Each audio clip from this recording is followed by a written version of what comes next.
and welcome both secretaries. Secretary Blinken, I'd like to start with you.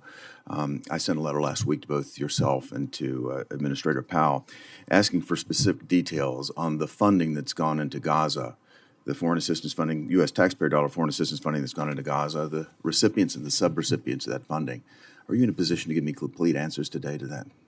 Thank you, Senator. Yes, we've got the letter. We're working on it. You asked important and very detailed questions.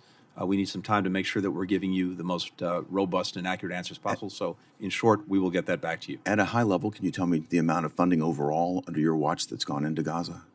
So, overall, we provided about $1 billion in assistance to the Palestinians through the UN Works and Relief Agency. That's a significant amount of money. I look forward to going through the detailed response you provided. I appreciate that commitment to do so in a timely fashion. I'd like to tell you why I am asking this. I want to make certain that you can guarantee that not one dime of U.S. taxpayer funding is going to, the funding that's going to Gaza is going to benefit Hamas and their terrorist activities. Yeah. Has that happened? And I think the question I'd like to ask is, can you guarantee us that no taxpayer money, no U.S. taxpayer money went to fund the attack that Hamas delivered in Israel on October the 7th? So we have, and we've had from day one, and we'll obviously get back to you in response to this letter, a robust monitoring, inspection, verification system for the assistance that goes to any international organization, and including. Can you guarantee, though, that U.S. taxpayer dollars didn't go to Hamas to help fund this attack on October the 7th? So everything that we're doing in terms of making sure that the assistance is used for purposes for which it's designated, not for other purposes. As I said, we have a robust system in place. Can I share my concern, Mr. Secretary, to be more specific about this? In May of 2021, I traveled to Israel after the 11-day war. I met with Prime Minister Netanyahu with his national security advisor. They briefed me and my team on the fact that every humanitarian aid dollar, every foreign aid dollar that goes into Gaza is controlled by Hamas. They either direct it, they tax it, or they divert it.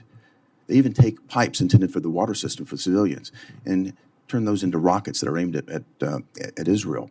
We've seen Hamas's own videos demonstrating this. So I'm going to come back and ask you, can you guarantee that U.S. taxpayer dollars weren't used in October 7th attack? What I can guarantee is that we take every possible precaution to ensure that these resources are not diverted.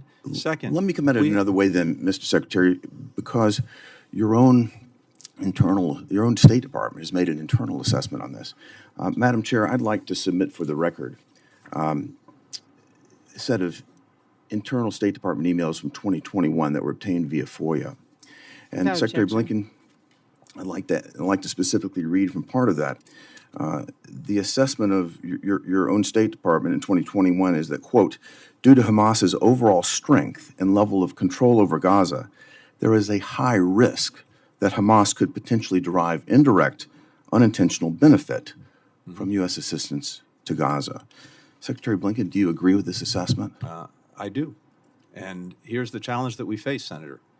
We have in Gaza somewhere over 2 million people, the overwhelming majority of which, virtually everyone, not a member of Hamas, and indeed increasingly disgusted. I understand. I'm talking about Hamas's control over the funds, not the citizenship there. And but with respect to their control of the funds, can you guarantee that the U.S. isn't funding both sides of this war, Mr. Secretary? It is important that the one agency that has the ability to operate either directly or through agencies that it works with, and that we have robust controls in place to ensure that the money. Let me come back to this because I need to reclaim my time. I'm losing it. Israel has said that Hamas is diverting foreign aid. Hamas has even demonstrated that with their own videos. Your own department has warned about the high risk. And I've yet to see, but I hope to, that where the actual funds flow is coming to Hamas from our government to Gaza. But I'm deeply concerned here, and we need to be convinced that we're not funding both sides of this war, that U.S. taxpayers aren't put in a position of funding a vicious cycle. And I think this department, I think your department needs to confirm that with this committee. We need that level of detail so that as we appropriate a massive request for funding, we can assess the risk ourselves, Mr. Secretary. And Senator, we'll work with you on that, and we'll get you the information. I want to respond as robustly as we can to your letter. I also want to make sure that we are doing everything we possibly can for the 1 million children in Gaza who desperately need I hear you. I food, just don't want to see the U.S. medicine, taxpayer support. funding both sides of this war Mr. in Israel with Secretary, Hamas. and I hate to interrupt, and I know you will respond to that, but we want to make sure we get to all the senators that are here. Senator Murphy. Thank you, Madam Chair. Secretary.